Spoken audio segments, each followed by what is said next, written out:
Gabriel sur toutes les couleurs et l'impact sur les hommes. Je vais vous parler moins de couleurs et marques. Outre d'être l'associé de Marion, j'ai démarré ma carrière dans la communication. J'ai co-créé une agence de com. Donc la couleur a toujours fait partie de mon environnement. Mais avec ma génération, on n'a jamais parlé de couleur et environnement. C'était mon environnement, mais on n'a pas parlé de couleur et environnement. Et donc, j'ai une formatrice et un coach personnel sur le sujet, et tout va très bien. Donc, en fait, je voudrais commencer par un sujet quand on parle de marque. Quand on parle de marque, moi, de mon temps, on ne parlait que de performance économique et de performance visuelle. C'est qu'effectivement, une marque, une identité de marque, elle doit avoir un impact visuel, et sa performance va venir de cet impact-là. Et j'étais aussi manager, et effectivement, quand on parle de marque, on parle de performance économique. Aujourd'hui, on doit absolument intégrer, quand on est patron d'une entreprise, quand on travaille dans une entreprise, on doit intégrer cette dimension environnementale. Et donc le contrat de la marque aujourd'hui, c'est un contrat qui doit trouver cet équilibre entre ces trois valeurs. Selon les cas, on va mettre vraiment en avant la partie visuelle, on crée un logo. Il est évident qu'une identité de marque, la partie visuelle doit être essentielle, mais on doit absolument se poser cette question de l'impact environnemental. Alors quand on parle d'impact couleur, effectivement, on ne peut pas imaginer, quand on est créatif, ne pas intégrer le poids que représente la couleur dans la valeur d'impact. Et c'est évident que l'impact, la couleur augmente réellement la dimension de l'impact. Par contre, quand on parle d'impact, on se dit aussi que, et Marion en a parlé un petit peu dans son exposé, c'est que tout le monde ne voit pas les couleurs de la même façon. D'ailleurs, la loi nous oblige, quand on communique, à communiquer à tout le monde. Or, moi j'ai appris qu'un homme ou une femme sur 12, non c'est un homme. Un homme. 0,4% des femmes. Et 0,4% des femmes. Bon, donc, il y a des daltoniens, mais au-delà des daltoniens, ce qu'il y a de plus en plus, et j'en fais partie, c'est des seniors. Et effectivement, quand on vieillit, la couleur n'a pas le même impact sur nous, on ne voit pas les couleurs de la même façon, on n'identifie pas les formes de la même façon, et donc on doit complètement intégrer cette dimension quand on doit gérer une marque.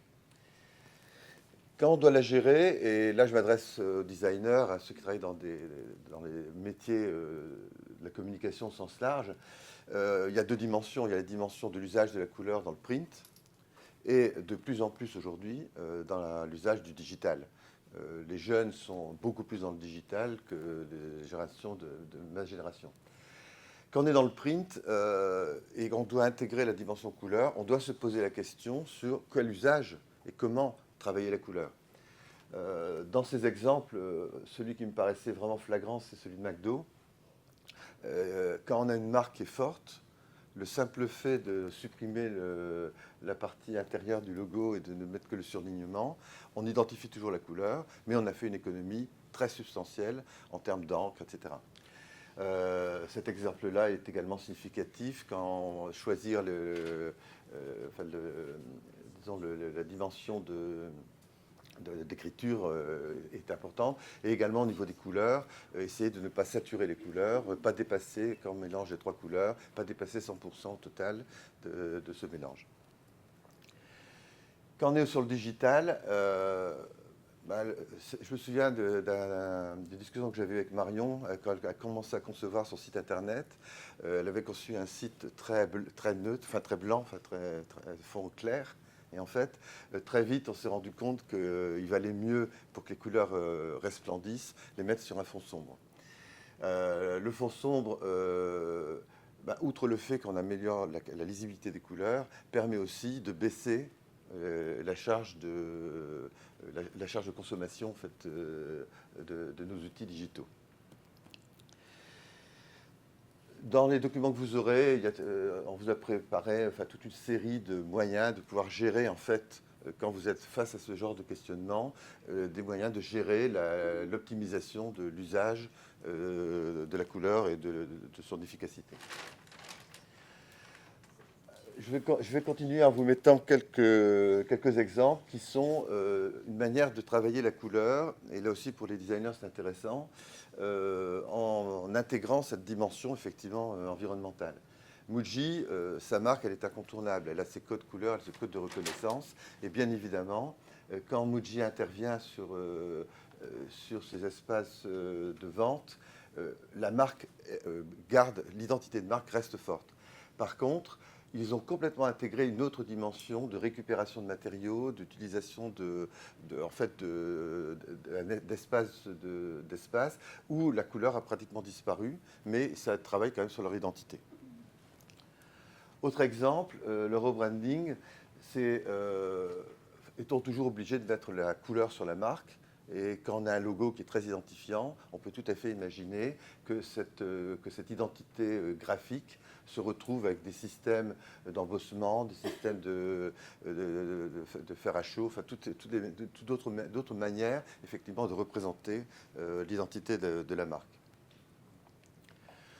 Dans le merchandising, idem, Patagonia, bon, c'est une marque référente quand on parle d'environnement, ils sont nés là-dedans. Donc, bien évidemment, tout leur espace de commerce est un espace qui intègre effectivement la récupération de matériaux.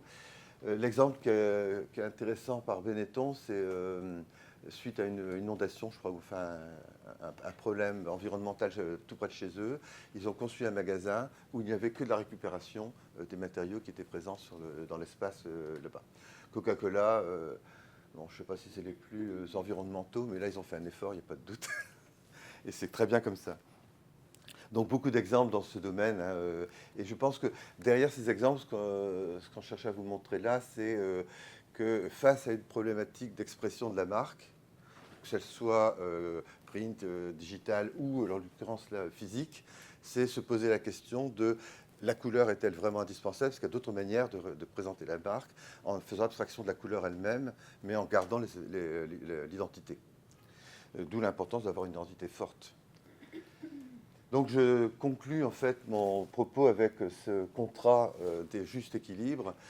Je pense que si je devais être dans une agence de com aujourd'hui, effectivement ma partie économique, je devrais la garder.